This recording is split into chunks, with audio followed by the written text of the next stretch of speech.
I am super excited about today's conversation, you guys. Thank you so much for joining me. I have Lauren Petrullo here with me today. And when I found out she was going to be on our show, I got really excited because I learned that she learned to live out of a duffel bag. And I was like, oh my goodness, how do you live with only the stuff in a duffel bag? I got a lot of questions. So please help me welcome today to our show, Lauren Petrullo.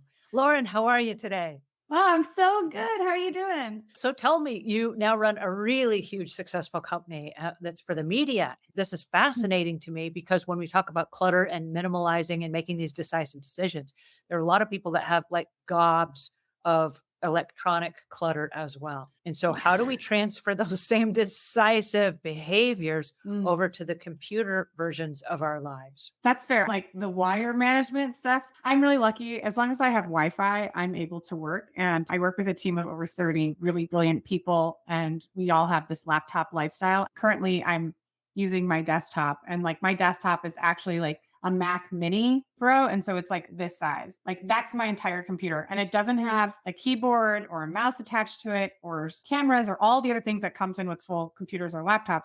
But I travel a lot and I need the power of my desktop. And then I'll either rent a screen where I go or I'll plug into someone else's screen. And I need it to fit into a small laptop and into a laptop bag. Cause that's going to be half of my luggage if I'm traveling somewhere. The other half will be like clothing and essentials if I'm not like using stuff that I get there.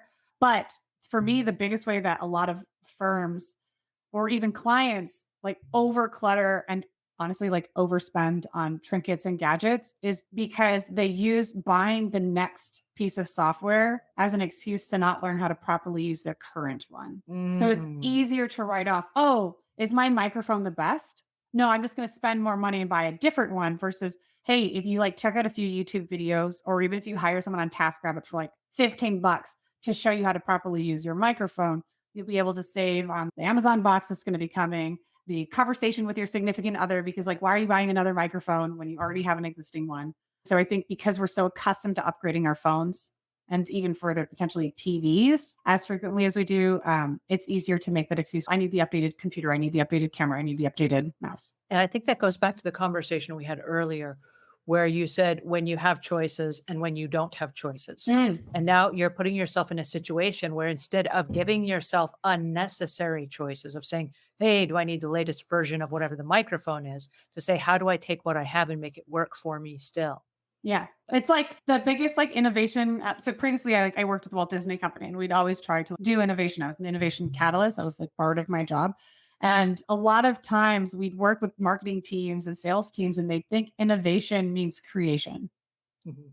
Totally doesn't. It can mean taking something existing and making it better. And like my favorite use cases, if you can apply this to life, is my single most convenient innovation in the last 100 years that I interact with frequently are wheels added to a suitcase. Mhm. The suitcases have existed before, and then they just added the component of the wheels to allow easier accessibility and travel because now it takes 12 minutes to get from terminal A to terminal C in Orlando. So you can repurpose or make it work for you in a way without having to, oh, I'm going to throw away this large piece of luggage when it's like, well, if you just add a few wheels or if you bought ones with wheels before, it can really help life and push what you have around you to work for you. I'm glad you brought that up because I too have traveled a lot over the last 28 years. And one of the things that's interesting to me is I did have a piece of luggage that worked, but it Mm, didn't have wheels. And when I mm, upgraded that piece of luggage, I very specifically went for a smaller size luggage, but I wanted the one that had the spinner wheel so that I could turn it sideways and it would go down the aisle of the airplane. I also wanted it to be padded on the inside of one side so that I could slide my laptop in there.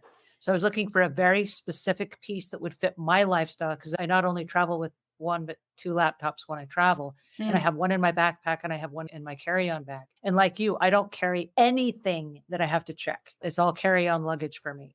And I've lost luggage so many times and had it checked and damaged and whatever that I just don't anymore. Yeah. But for me, being very specific and being very clear about this is the lifestyle I'm living right now. This Mhm. is a need for me instead of just a want. Yeah. Therefore, this becomes a very specific thing that I'm purchasing when I can let other designer handbags and other things go, but I must have a piece of luggage that, and for me, there are some really expensive, fancy pieces of luggage out there. But what was really important to me in buying a piece of luggage was the Samsonite 10-year warranty. And so I said, I would like to. I watched out the windows of the airport and I watched how the baggage handlers would pick up a piece of luggage where they would grab the back wheel and the handle of the front. And I said, if they're using my wheel as a handle, I want to make sure that wheel is not coming off. And if it does come off, it's warranted for 10 years. And Yeah. so in all kinds of weather, they're going to grab that back wheel as a handle to lift your luggage. And so for me, it's carry on anyway, but in the event that it has to be checked, I wanted to make sure that I have a 10-year warranty on my luggage. Yeah. I will say to one component that you brought up is like where if you didn't have the wheels on it, I'm not saying force something that you already have to work for you. If you have the resources, it's like when I would buy pieces like statement pieces, sometimes those end up being like the most costly item in my wardrobe. And like we're Mhm. now like, even to this day, I won't own more than 100 pieces of clothing. Like I won't. There's so much with dresses, shorts, and shoes. And I have that. It's a hard line. So if I'm going to get something, I need to donate something and give it Mhm. away. And like in that use case of your suitcase, someone else can find value from that and you can provide that with them. And then you buy what's going to fit your lifestyle and your needs. And so I would look at things like if I'm like considering, hey, I want this jacket, it's a statement piece. This allows me to dress up an outfit as well as something I could do casual if it fits the different components.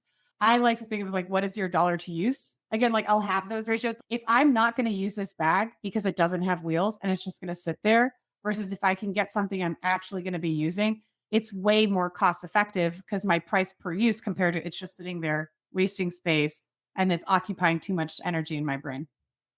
You just brought up price per use. Can you tell me about that? That sounds like a fascinating concept. When I was in college, I was working 3 jobs and playing a sport. And I had moved off to California. And I was like, if I'm getting pieces, like I'm 100%. The only connection I had to my family was like health insurance at that time. So I was like, all right, I need to understand what I'm paying for. And I'd put the price on the coat hanger and I'd actually count every time I wore something so that I could calculate the dollar per wear. So when someone would say, I can't believe you spent $40 on that tank top, I'm like, actually, it's 38 cents for my outfit today. How much did you spend on what you're wearing? Oh, you've only worn that twice? Okay, let's not judge each other's decisions. What works for you works for me. But look at how many times I've worn this and I've gotten use out of it. And there's this like thrill that came for me of using what I have. And then I made this rule, which I still employ today when I look through my 100 pieces. I don't know if I'm obsessed with it. Every time I put it to the side, if I don't wear it and I haven't worn in 6 months, I'll flip the coat hanger. And then I do this every June and every end of year December.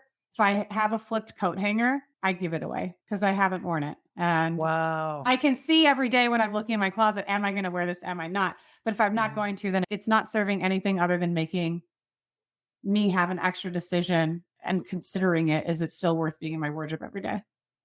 That's awesome. All right, you guys, I'm going to encourage you to look through your closets and find out how many pieces of clothing you can let go based on Lauren's conversation with us today. And the concept is this the me I'm running towards or the me I'm running from? All right, we'll see you guys next time. Thanks again. Have a great week.